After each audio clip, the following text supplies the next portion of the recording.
Okay, here we are, another episode of Java with Judd. We are Tolmen Financial, and my name is Judd Tolman, and I'm entering my 39th year of helping people with their personal finances and being a financial analyst. So today we're going to do an interview with AI. Not ever really seen it before, but we're going to get some information and find out.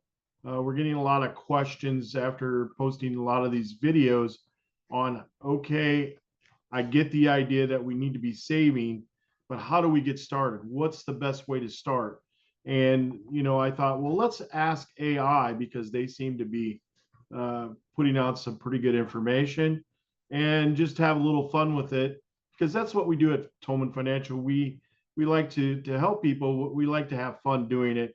And as people see their money grow, I feel like they also feel a lot more confident in building that wealth.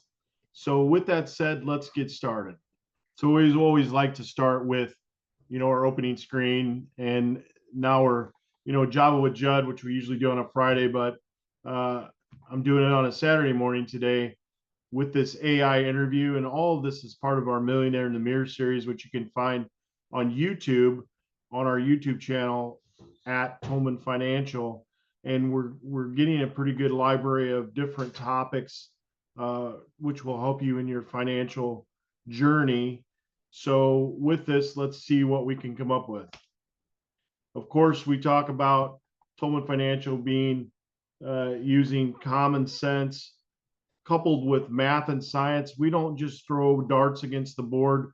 We really use science to help people figure out their financial plan and make sure it's on a solid foundation.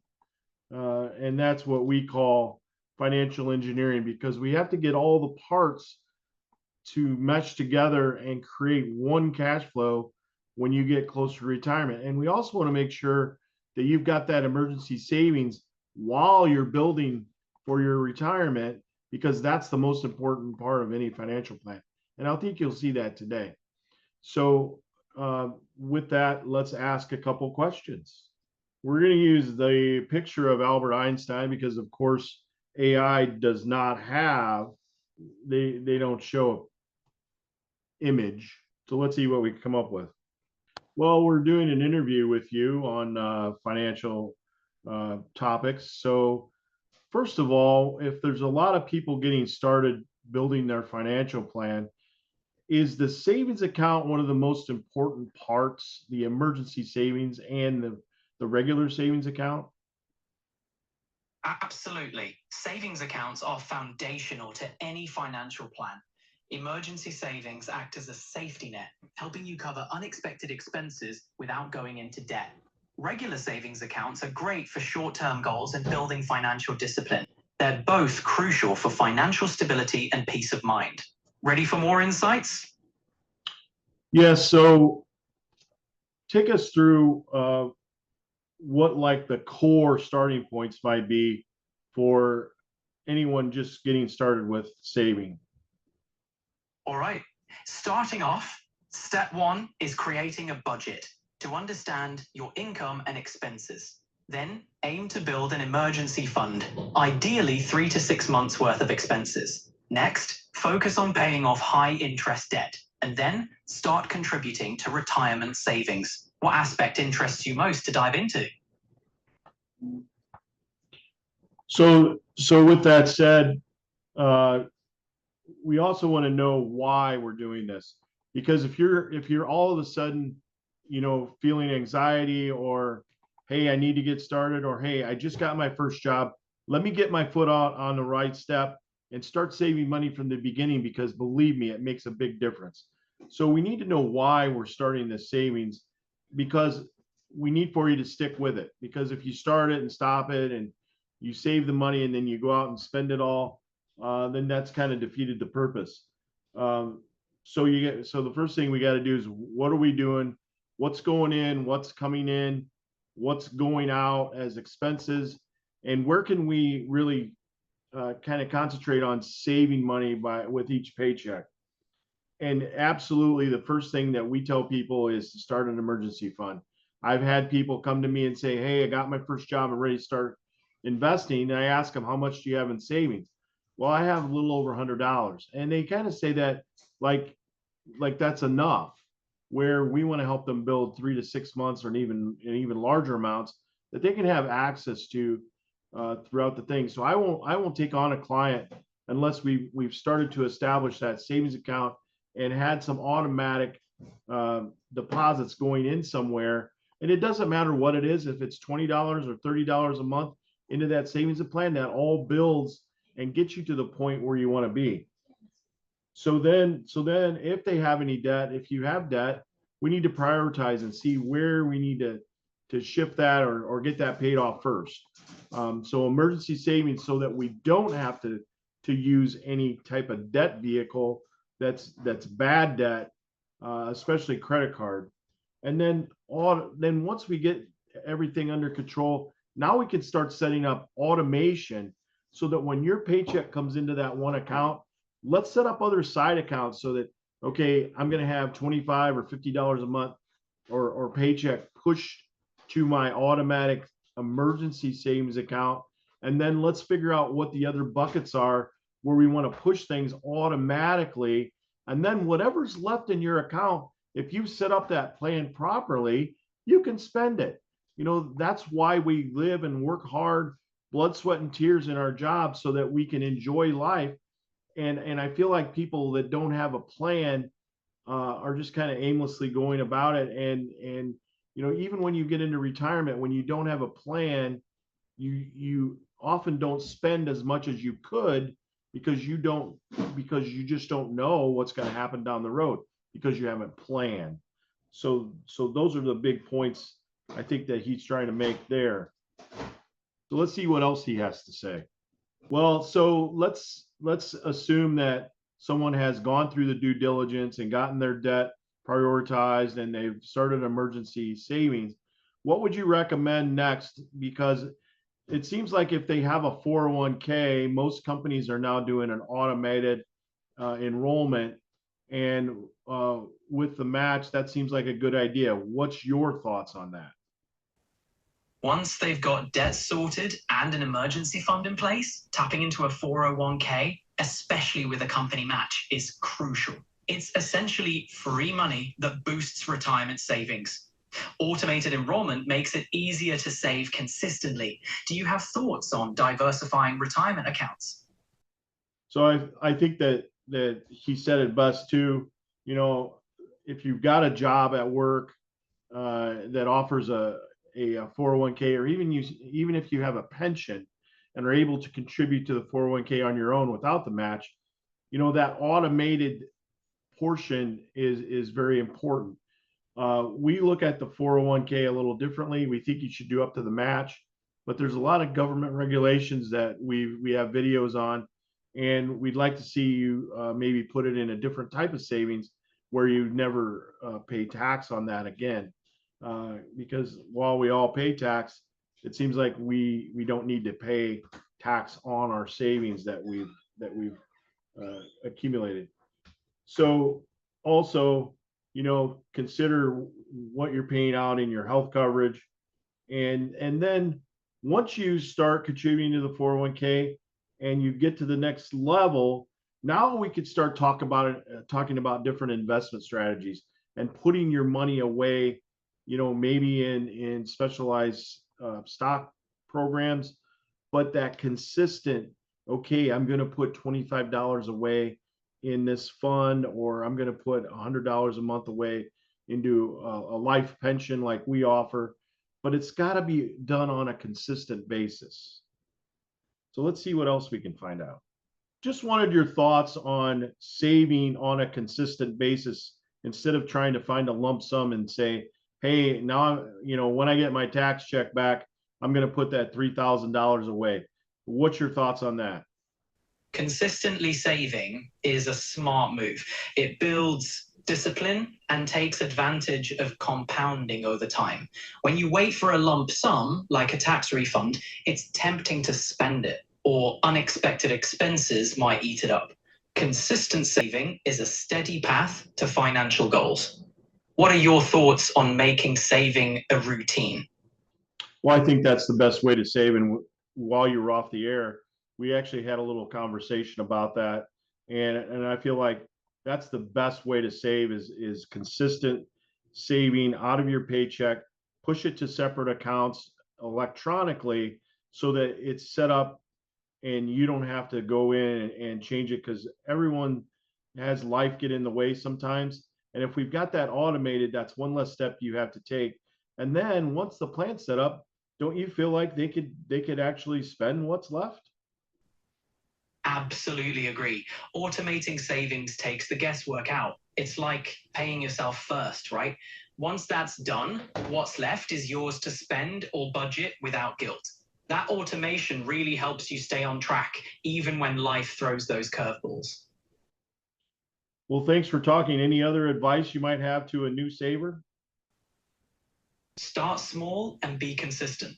Automate your savings so it's out of sight and out of mind. Also, set clear goals to stay motivated. And remember, even small amounts add up over time. Starting is the key.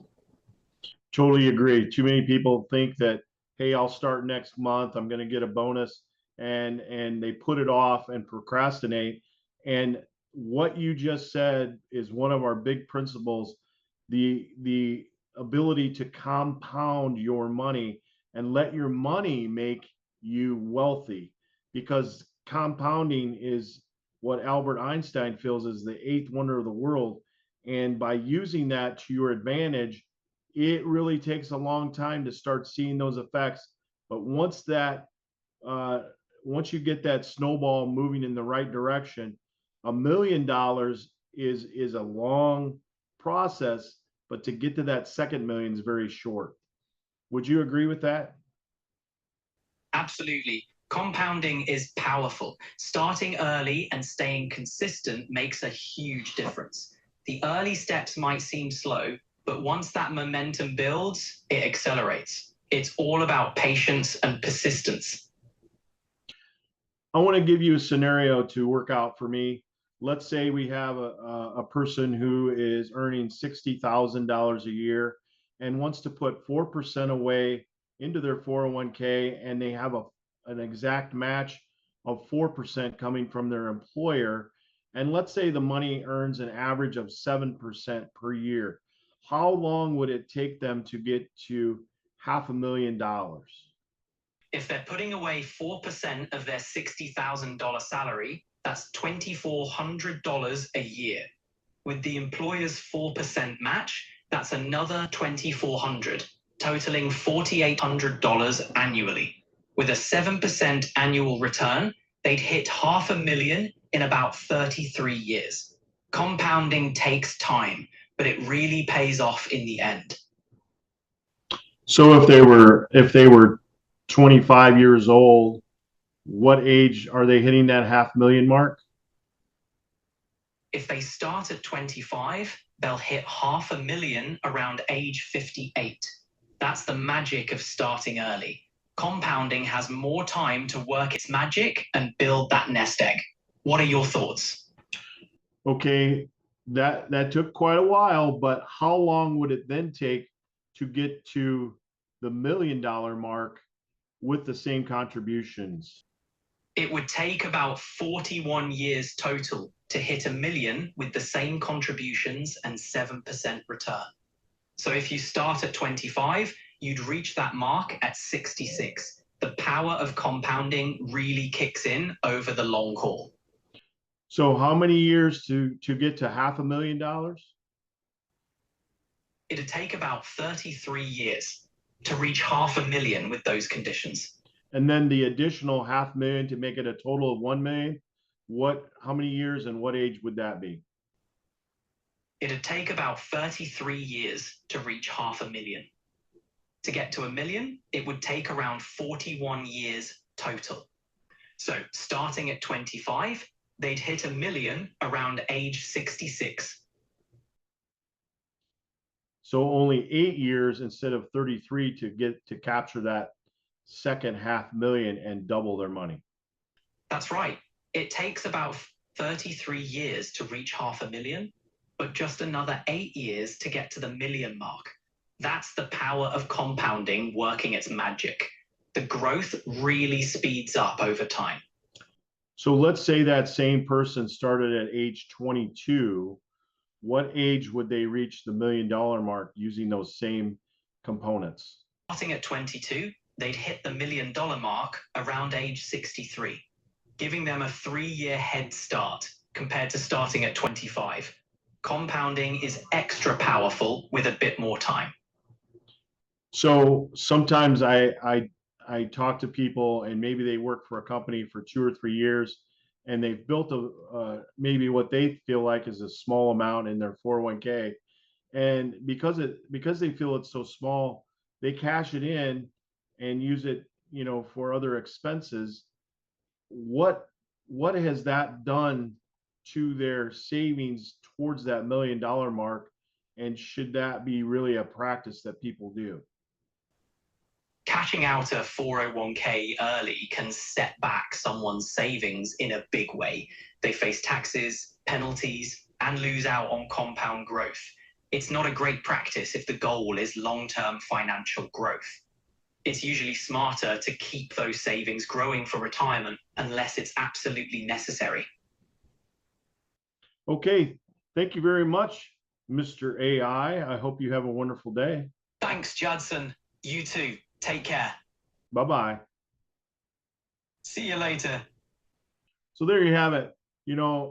Sometimes it's good to get another opinion, even if it's AI, but those recommendations are spot on. Those are the things that we talk about when we meet with our prospective clients, and then continue those meetings along periods of time. So what we have for you today, because we've had so much interest in, how do we get started, we've developed a savings workbook. So we want to help you, take those steps to get that savings started. And even if you already have a plan started, this might be something that will help reassure you that you're on the right track, or even give you some ideas where you can tweak it.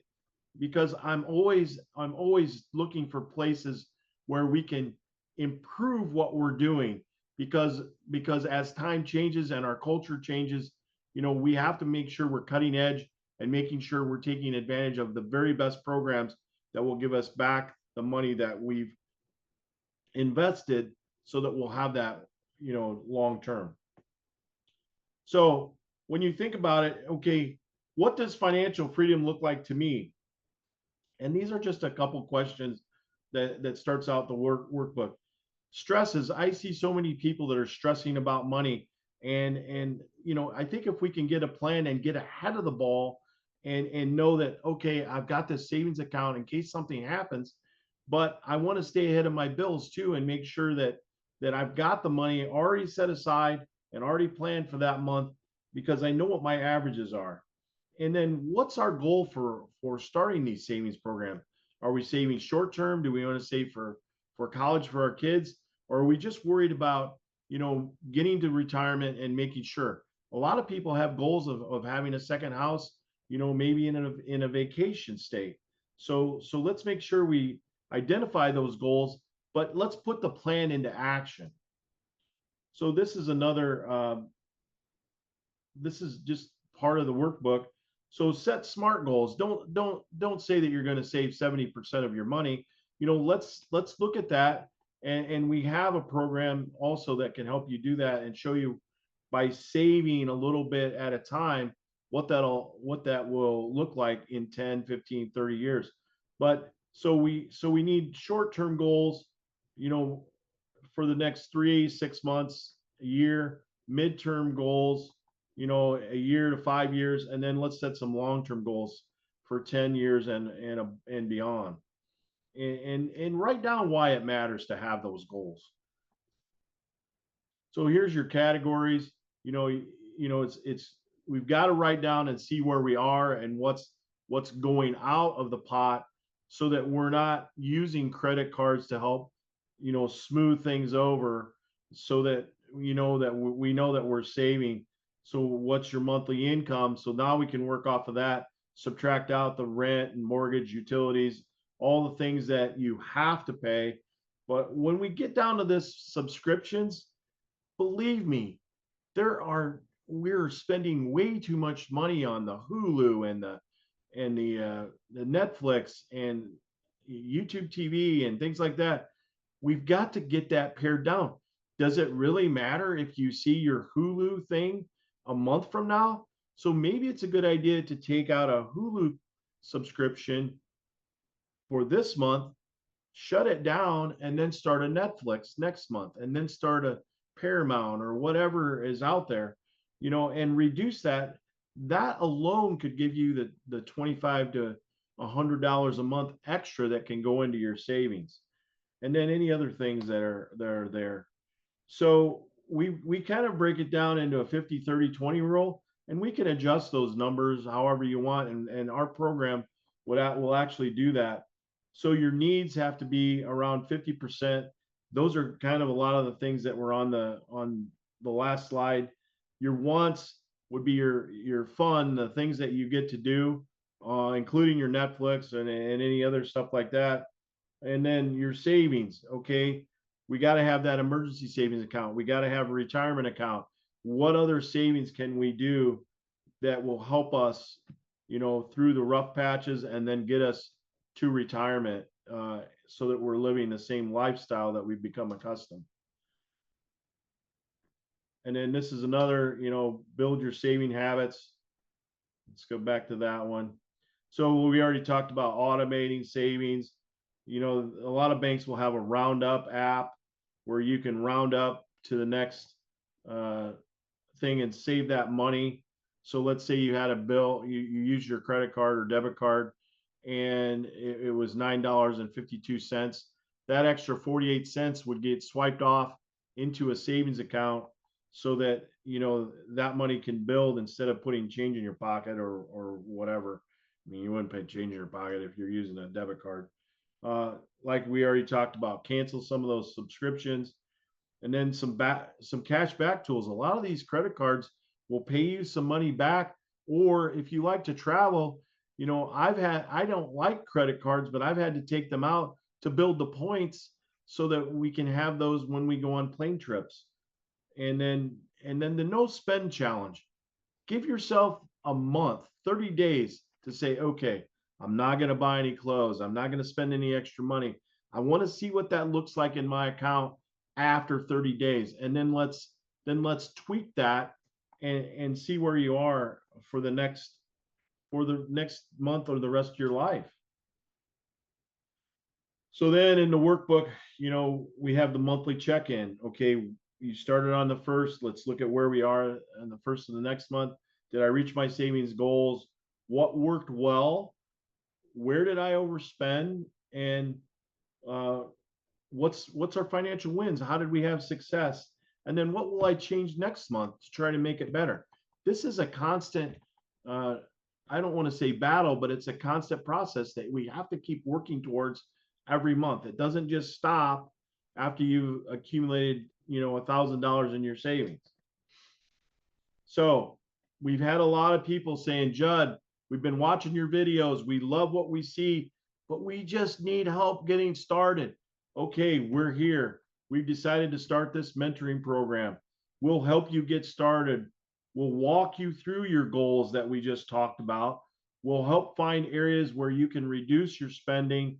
We'll automate your plan. We'll go to the bank with you if that's what it takes so that we could set up those extra accounts and push that money out into those emergency savings or whatever your goals are, so that that's taken care of every time you get a paycheck. Then we'll check in with you weekly. We'll make sure you're on track for each month. And our mentoring program, at the end of 6 months, you should be on track to handle this yourself.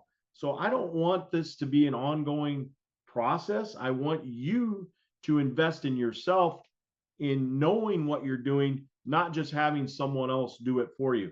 If you need to extend it, absolutely, we can do that. But we also, that's taking time away from our other duties. So we're just asking for $25 per month per person. So if you're a married couple or living in the same household or whatever, and we're not charging for your kids that are, you know, and we would actually try to set them up the same way, but we're not going to charge for kids. So $25 a month a piece, I don't think is that much to ask for a 6 month period to get your savings on track for the rest of your life.